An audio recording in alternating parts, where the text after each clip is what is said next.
உலகத்தின் ஆதிகுரு ஸ்ரீ காக விஜந்த குரு பகவான் அவர்தம் தர்மபத்தினியார் பகுலாதேவி தாயாரோடு இன்றைய தினமோ மங்களவார பொன்னாள் 25/3/2025 அன்று இவ்வுலகத்திற்கு அதி அற்புதமாக காட்சியளிக்கிறார்.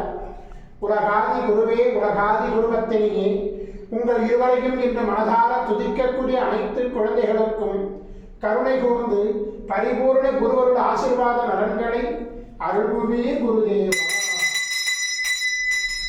ஓம் சரமண பதகுரு கசடர வனமயே, ஓம் சரமண பதகுரு கசடர வனமயே, ஓம் சரமண பதகுரு கசடர வனமயாய ஸ்வாஹா. ஓம் சத்யநாதம் ஜோதிநாதம் ஆகாடநாதம் பரமேஸ்வராசீர்வாதம். ஓம் நம சிவயே, ஓம் நம சிவயே, ஓம் நம சிவயே, ஓம் நம சிவயே, ஓம் நம சிவாயாய ஸ்வாஹா. ஓம் குரு பிரம்மோ குரு விஷ்ணு குருதேவோ மகேஸ்வரः குரு சாட்சாத் பரபிரம்மோ தஸ்மை ஸ்ரீ குருவே நமோ நமः. குருவருள் ஆசீர்வாதம், குருவருள் ஆசிகள் அருளன்புடன் ஸ்ரீ பாஸ்கர மகரிஷி. ஓம் நற்பவி நற்பவி நற்பவியே நமோ நமः.